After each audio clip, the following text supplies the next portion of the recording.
Welcome to Tips, the Townsend Institute podcast series, a show produced by the Townsend Institute at Concordia University, Irvine. This podcast shares stories of leadership, coaching, and counseling experiences that have shaped the lives and careers of our guests, who then provide tips aimed toward helping listeners grow in both their personal and professional lives. I'm Dr. John Townsend, psychologist, organizational consultant, and author of over 30 books, including the New York Times best-selling Boundaries series. I'm also the founder of the Townsend Institute, and I'm excited to introduce your podcast hosts, Dr. Ashlie Andrew and Dr. Gilbert Fugit.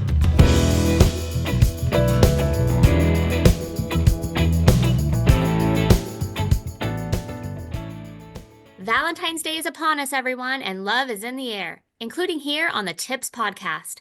Dr. Gary Chapman, Christian counselor and best-selling author of The 5 Love Languages, which has sold over 20 million copies, is joining us today to talk about the creation and evolution of his popular book series.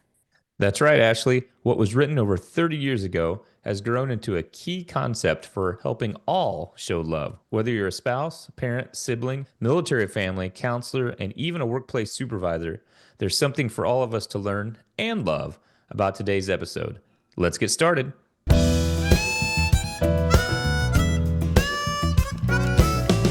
Welcome back, everyone, to another edition of the Townsend Institute podcast series. We've got a full room here today with Dr. Gary Chapman, Dr. John Townsend, and of course, my co-host Gilbert and I. Welcome, gentlemen.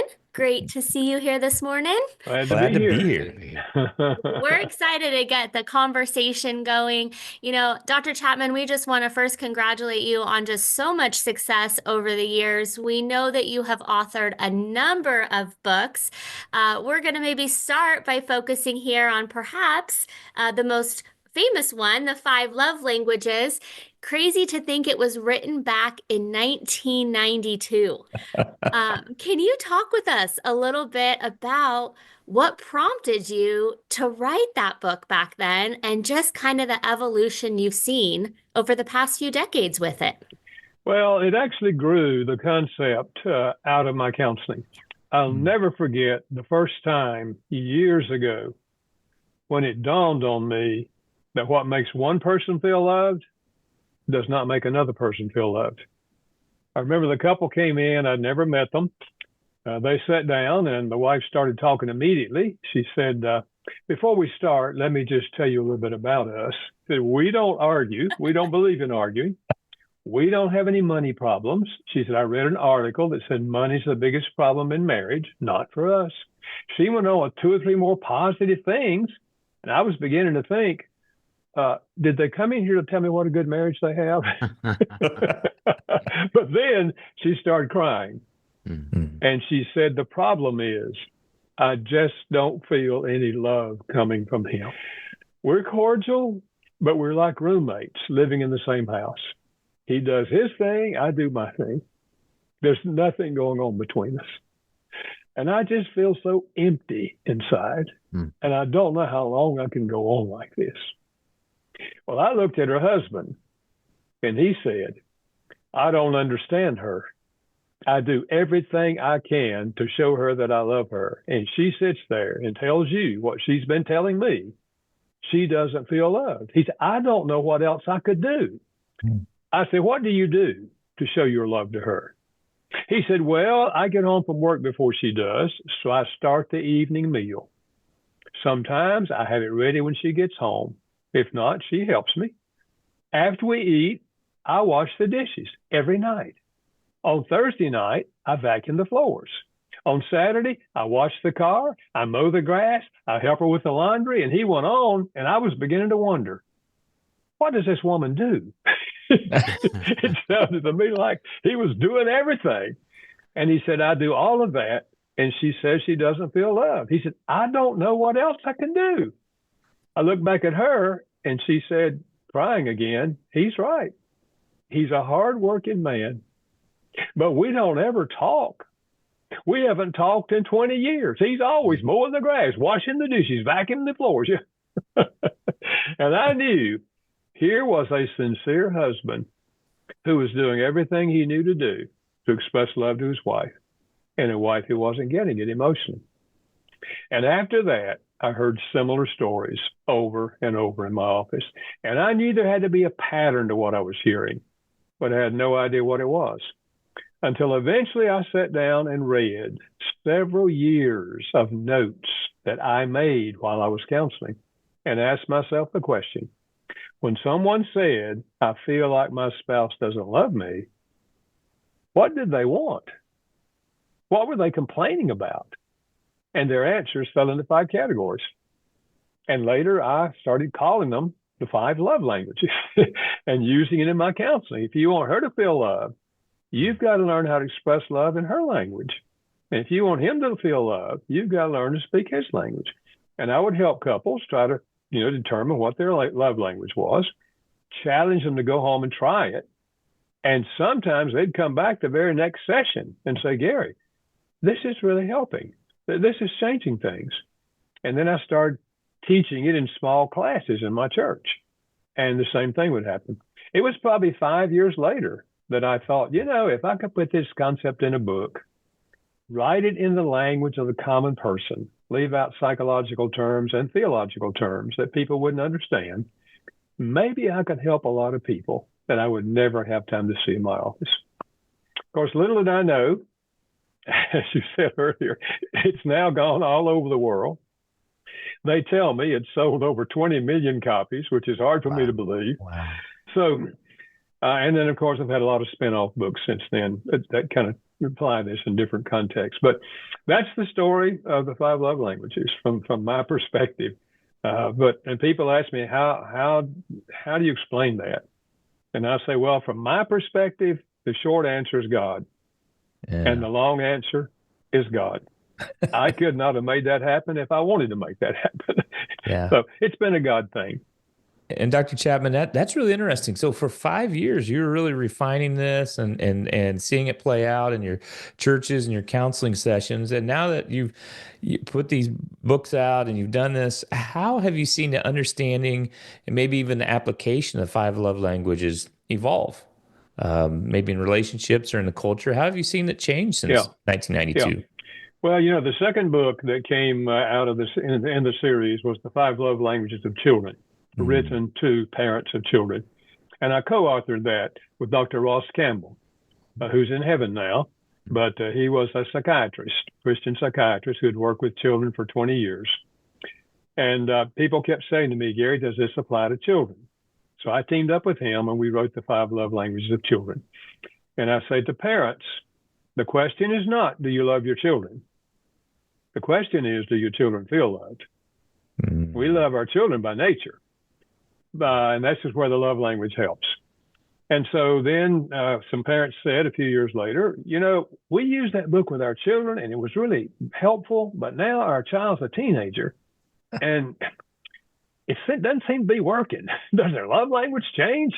So I wrote The 5 Love Languages of Teenagers.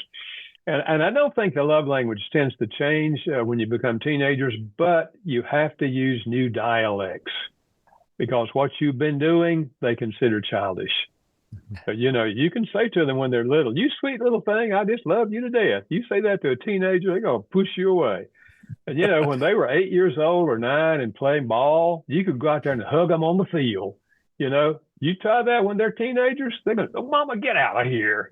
They have to learn new dialects of their primary language. So anyway, it's been really encouraging to see, it move into those 2 frameworks. Then I had single adults who said, Gary, I know you wrote that book for married couples, but I've been using it in my relationships. Why don't you write one for us?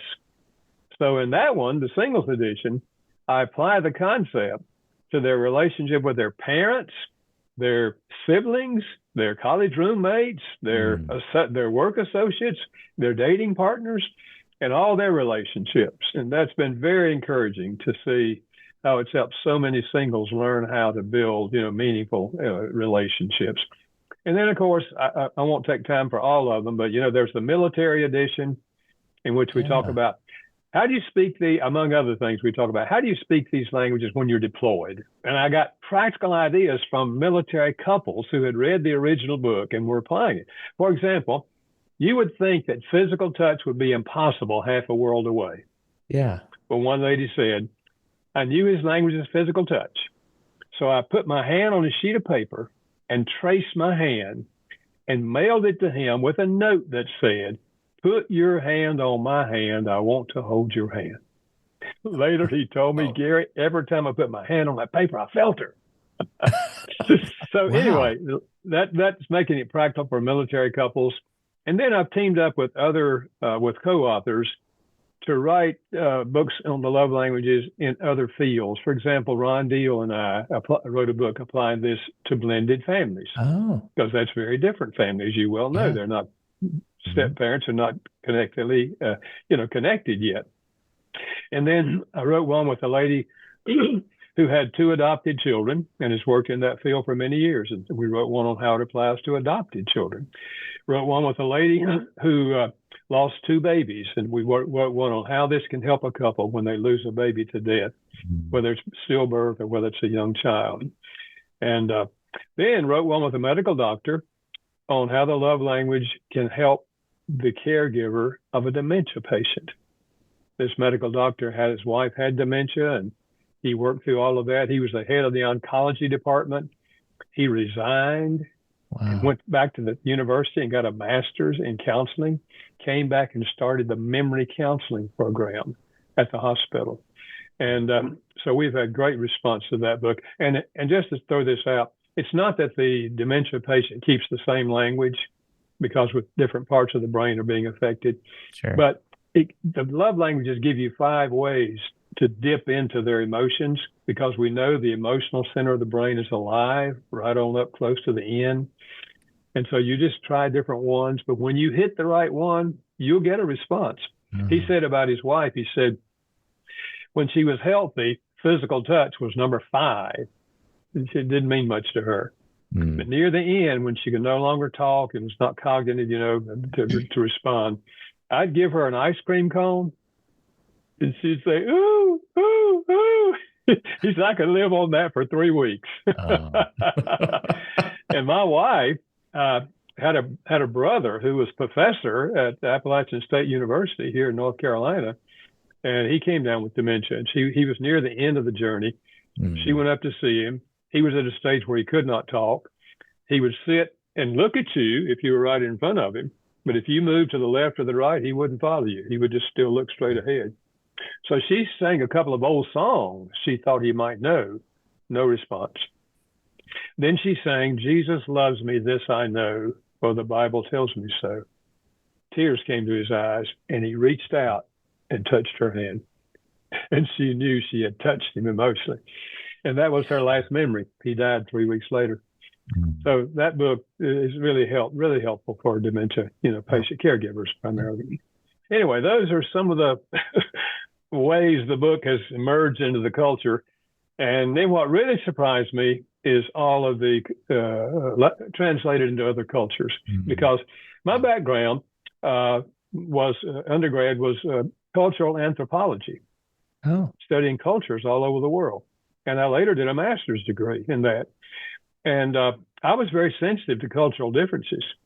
So when the first publisher came, which was Spanish, I said to my publisher, they wanted to get the rights. I said, I don't know if this works in Spanish culture. I mean, I discovered this in Middle America. And they said, well, they read the book and they want to publish it. I said, okay, let's go. It became their bestseller. Wow. And then others and others and others. So they tell me it's over 50 languages now all over the world. That really surprised me, because with my understanding of cultural differences, and I'm assuming that, when they translate it, they use the dialects within that language that are familiar in that culture. For example, in my culture, or in some cultures, if 2 men meet on the street and they're friends, they kiss each other on the cheek.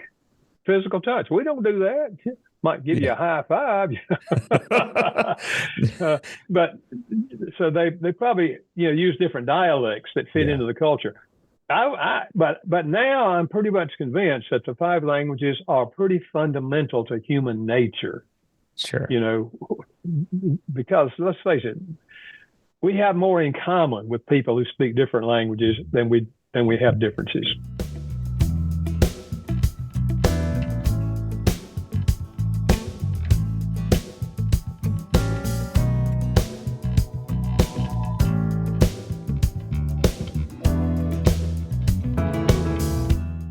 Gary, I was so moved by those stories. Haven't heard them all in one time about, and I think the one that really touched me the most was the military one, and how God used you to connect somebody who's all alone halfway across the world. So just thanks for touching us all, and I hope that our listeners, podcast listeners, will be moved as well.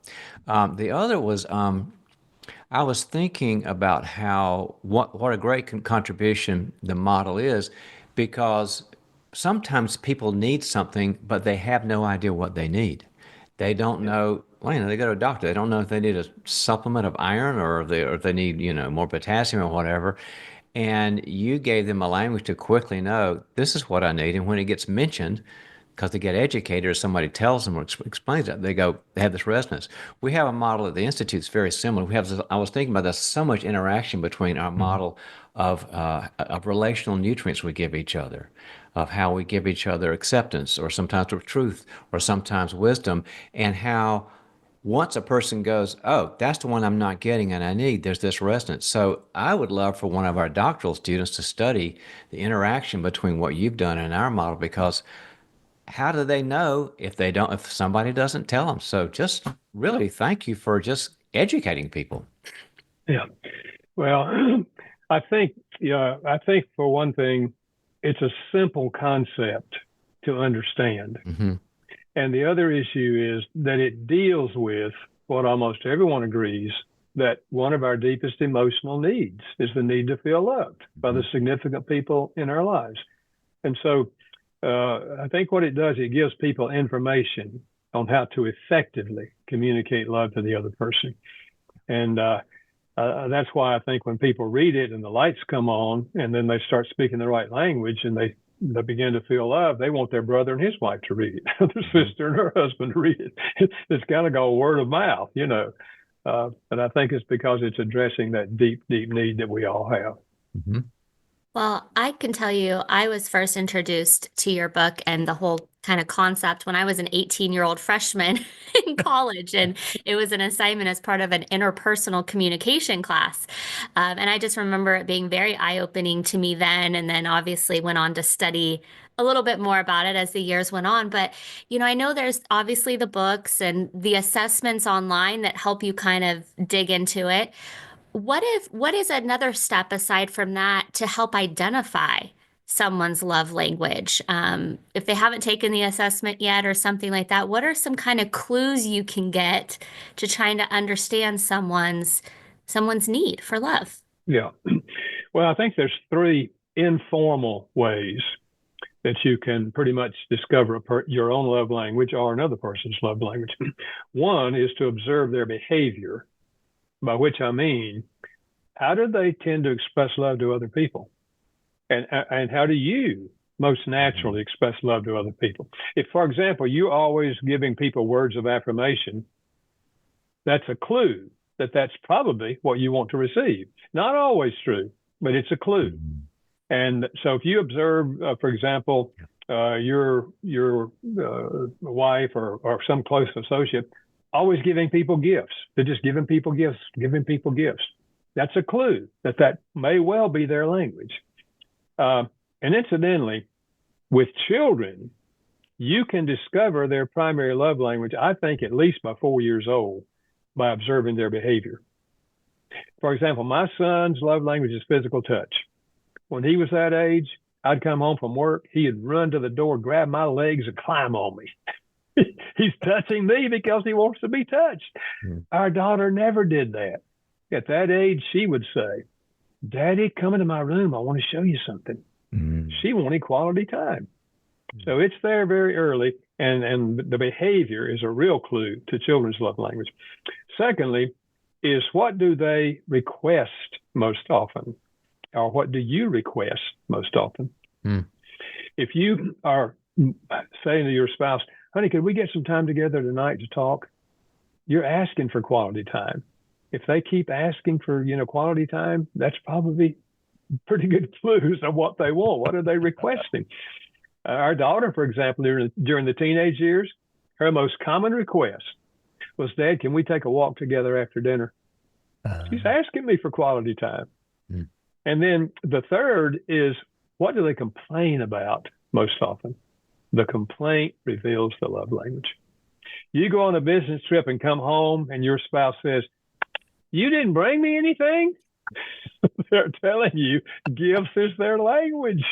Yeah. Or if your spouse says to you, "I just don't think I can ever please you." They're telling you words of affirmation is their language, and all they feel they're getting is criticism. So if you put those three things together, you can pretty well figure out a person's primary love language. When my wife and I first got married, we read your book and took the test, right? And I was wrong on her love language. It helped me realize she was acts of service, quality time. So I learned how to vacuum the floor and do the dishes. So it served me very well. And it wasn't. Gilbert, you're supposed to do those things anyway. Come on. I thought I was going to get a pass, John, but nope. That just meant I was a professional dishwasher. So, yeah. I'll give you my story on that one. In the early days of our marriage, of course, I knew nothing about love languages, but I would give her words of affirmation, how nice she looked, how much I appreciate what she did, and told her a dozen times a day, "I love you, honey. I'm so glad I married you. I love you, love you, love you." And one night she said to me, "You keep on saying I love you. If you love me, why don't you help me?" I said, "What do you mean?" She said, "Well, you don't ever offer to wash the dishes or vacuum the floors or clean the toilet, or you don't offer to do anything." And I didn't say this, but what I was thinking, what are you talking about? My mama did those things. Looking back on it, she was telling me loudly and clearly her language was acts of service. I was giving her words of affirmation. Yeah. Oh my. Well, that's a really interesting thing. What advice would you give to folks, right, if they are misunderstanding or missing each other on their love languages and things? What do you think would be helpful? Some tips that you would say to people when they do come into your office and say, "Hey, we're just missing each other." Yeah. Well, I think, first of all, if they don't know the concept, I would share the love language concept with them. That we each have a different primary love language, most likely. I mean, there are couples that have the same primary love language, but even then they'll have different dialects of that language. But I just share the concept with them. And then we talk about this is one of our deepest emotional needs. So if we can sit here and figure out what makes the other person, love, and of course now, because as you mentioned, they can take the free quiz online, which will tell them their primary and their secondary. So, but then I would say, now you recognize that this can be a challenge, because if you never received this love language growing up, it will not come natural to you. Yeah. I remember the husband who said to me, he said, "Doc Chapman, we read your book and took the quiz, and her language is words of affirmation. And I hate to say this, but I don't know how to do that." He said, "I never received positive words growing up. All I was told is I was lazy, I was never going to amount to anything, and all kind of other things. I don't know how to say positive things." And I said to him, "Well, you are where you are. We can't change our history." I said, "But the good news is you can learn to speak these languages as an adult."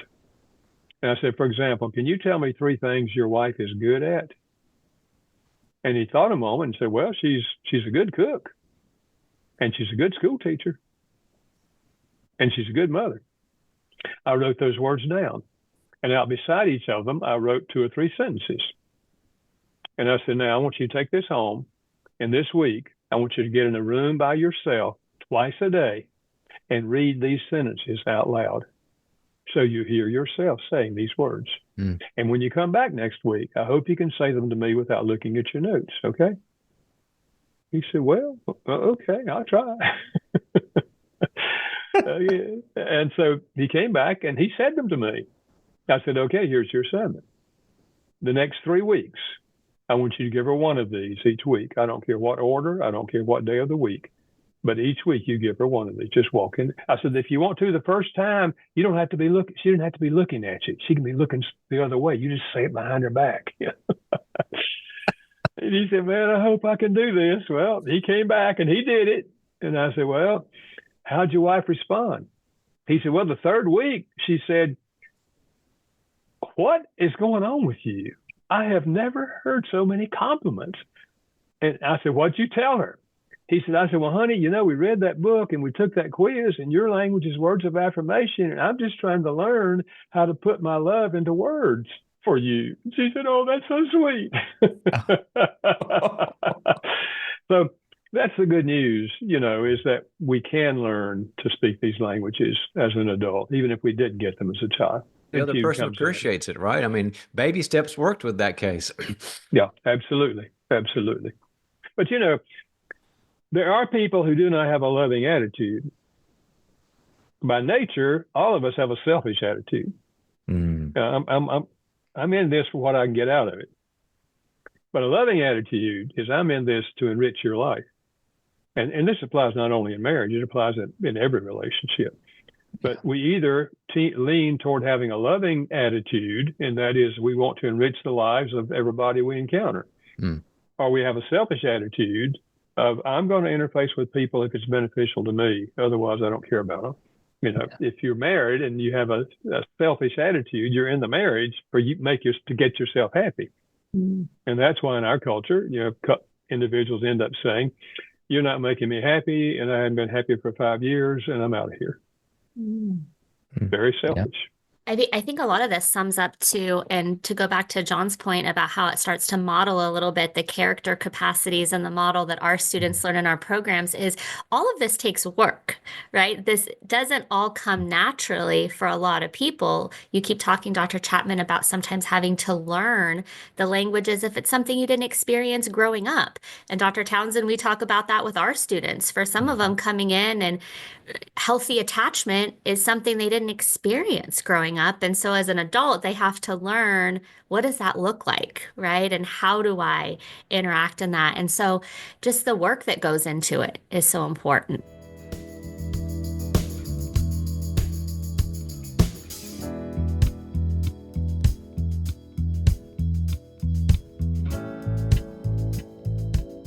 You've mentioned it a couple times now, just the different dialects.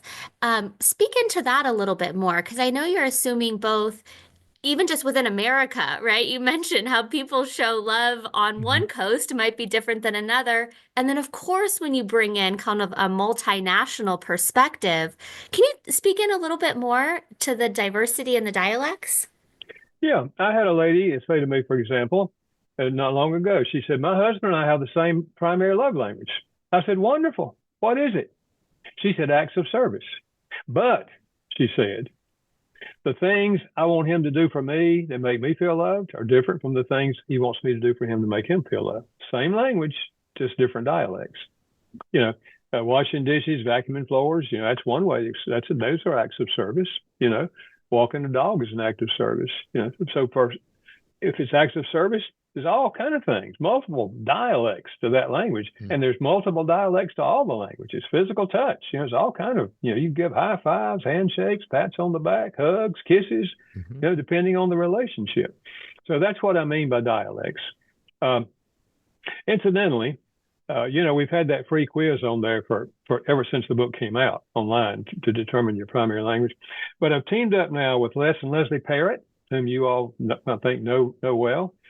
And we've done a premier assessment, which now ties the love languages to their personality and their dialects. So you get more information than what you get on that free quiz. So that I'm excited about it. It's not my thing. I don't put together those kind of things, but Les is really good at that sort of stuff. When we're getting a good initial response to it. Because it does, so you'll know like which dialects are most important in that language, as well as how it ties to your personality. It's really a small world. I mean, Ron Deal, we love him. He's one of the fellows of the Institute, as you are, Gary, one of our favorite ones, like you are, as well as Les and Leslie Parrott are. So we're all kind of on the same page there. I was thinking about in the counseling world, somebody who, like you said, who may not have gotten a lot of affirmation in their life, or maybe even really bad treatment, and they go, I can't do it. I'm not natural for it. Have you seen in those, because I've seen this often, have you seen in those more severe situations where the thought about getting inside somebody else's head and really empathetically trying to do it is people like maybe that have a lot of detachment, emotional detachment, this sort of thing. And sometimes somebody can go, oh, look, I tried all this stuff and it's not a natural thing. And so some of them have to go get some kind of counseling to sort of break open what happened in their head so that they can more easily meet the other spouse's needs. Have you seen it in the cases where somebody's got to go clinical for a bit? Yeah, I think that is true. I think it's true with a number of people. Because if you didn't receive love growing up, I mean, let's face it, it's a huge handicap. Now, I do think understanding the love language concept can help an adult who didn't feel loved by their parents look back and realize, oh, they were loving me. I'll give you one illustration. I was speaking at Angola prison. Wow. All the men were in there for life. And I said, I want to try to explain to you why you either felt love growing up or you did not feel love growing up. And I shared the love language in that context. In the Q&A time, a young man stood up. I judged him to be about 30. He said, I want to thank you for coming because for the first time in my life, I finally understand my mother loves me. He said, you gave those languages, and I knew my language was physical touch. My mother never hugged me. The only hug I ever remember getting from my mother was the day I left for prison. He said, but you gave those other languages. And I realized my mother spoke acts of service. She was a single mom. She had 2 jobs to keep food on the table. She washed my clothes, and he rattled off all this stuff that she did. But this time he was crying, and he started sobbing, and he says, Mama loves me, Mama loves me, Mama loves me. And I started crying. Wow. But you see, understanding the concept helped him look back and realize his mother was loving him. And I'm sure that when they had interaction after that, when she visited him, I'm sure he shared that with her, and I think many, as you all know, there's a lot of fractured relationships today between adults, young adults and their parents for many reasons. But I do think that a young adult who understands this concept and did not feel love growing up would often be able to look back and realize, they were loving me. And it would open up a conversation, with them. But yeah, I do think some people need to have counseling. And if they're struggling in this area, why would you not go see somebody who's had experience in helping people? And Dr. Chapman, just kind of change it for a little bit because, I work in the Townsend Institute, which is, like heaven on earth here, right? So it's always we're showing appreciation and love and things. But what do you think? Because you never served me and Gary any barbecue, and we're both from North Carolina, Gary. I mean, Gilbert, if you really loved me and Gary, because we're both from the Tar Heel State, I think lunch. Just think about it, Gilbert. I'm happy to go to lunch with you guys. If you can see me, my mom always said I didn't miss very many meals, so I'm happy. I'm happy to go. So I'll eat any kind of barbecue. But you're going to have to come to North Carolina to get good barbecue, okay? I'll do a road trip. That'd be fun. We'll take the Townsend bus. So, but what about in the workplace? You put this in the workplace, the 5 love languages, and you talk about appreciation. What would be strategies for bosses to show appreciation in the workplace? How does this play out? Well, I'll tell you what motivated me to write that book, The 5 Languages of Appreciation in the Workplace. Dr. White, my co-author, who lives in Wichita, who had worked 20 years with business leaders and is a psychologist, he said, Gary, I think we need to take the love languages to work. And he gave me 2 statistics. One research project that indicated that 70% of the people who have a job in this country say they feel little appreciation at work. Another research project with government employees indicated that 64% of the people that leave a job and go to another job left primarily because they didn't feel appreciated where they were. And when he told me that, I said, well, I think there's a need, but you've got to do some research before you write a book. So I said, if you're willing to do the research. So what he did, he went into all kinds of businesses, from hair salons to construction companies, gave them a job satisfaction test, then shared the 5 languages of appreciation in the workplace, and then let them take a quiz where they found out their own number 1, number 2, and the one that's least important to them. And then when everybody in the work group knew everybody's language, he would send an email about every 6 weeks, just reminding them, keep it on the front burner. A year later, went back and did another job satisfaction test. And in every case, it was statistically improved. And that's when I said to him, okay, let's write the book. And we've had good response. Because most managers, for example, if we would talk to them about this, they'll say, oh, I appreciate my people. I tell them all the time I appreciate them. And our answer is, well, you're hitting about 40% of your people. Because about 40% of your people, words of affirmation is their primary appreciation language. But you're missing the 60%. Mm-hmm. The only place we ran into trouble with the 5 appreciation language at work was physical touch. Yeah. And the HR people said, whoa, we don't do that at work. I was going to say, I could see that being a barrier. And we heard it so often that Dr. White said to me, Gary, I think we may have to leave it out. I said, Dr. White, remember my anthropology background? There are no humans who do not touch. There are appropriate touches, there are inappropriate touches. Mm-hmm. But we did find this, almost no one had physical touch as their primary appreciation language at work. So eventually we left it out of the MBA, Motivating by Appreciation inventory. We left it out of the inventory. But in the book, we have a whole chapter on it. And essentially what we're saying is, if you see somebody at work giving high fives, it's okay to give them a high five. If you don't ever see them touch anybody, don't touch them. Yeah. If you touch them, they stiffen up, don't ever touch them again. So context is a big deal, because then you drive home and physical touch can be a 1 or a 2. Yeah, that's right. It's the context. Absolutely. Okay. Yeah, absolutely. So, we've had a great response to that. And we started to write it for managers, but we realized this can start anywhere. It doesn't have to start at the top.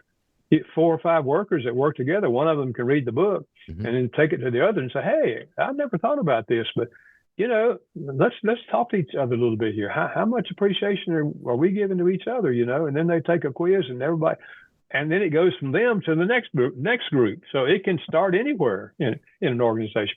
Again, because it's speaking to a deep emotional need that we have. Now, we use the word appreciation at work because work relationships are different from family relationships. But it's the same fundamental need. It's the need to be valued as a person,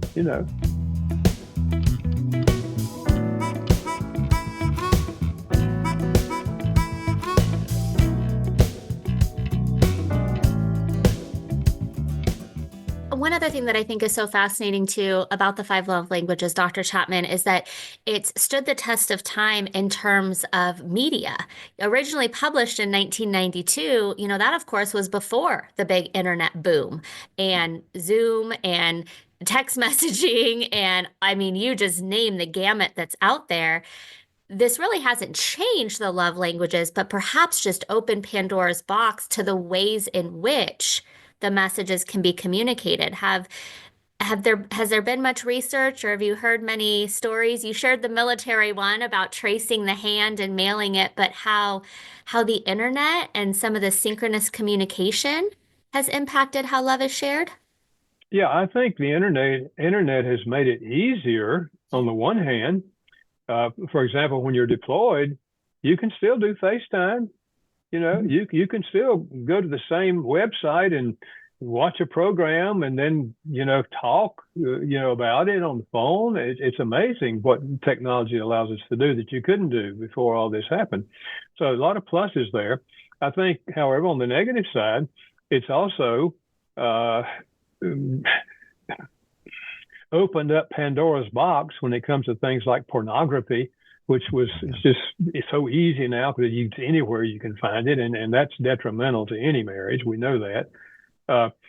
And I think also we can get so involved in video games and those kind of things that we don't have time for each other, and it can become addictive. So, there's a plus and a minus to technology. I'm not anti-technology because I think it's positive, and it opens up a lot of opportunities to communicate love in meaningful ways. Yeah. Yeah.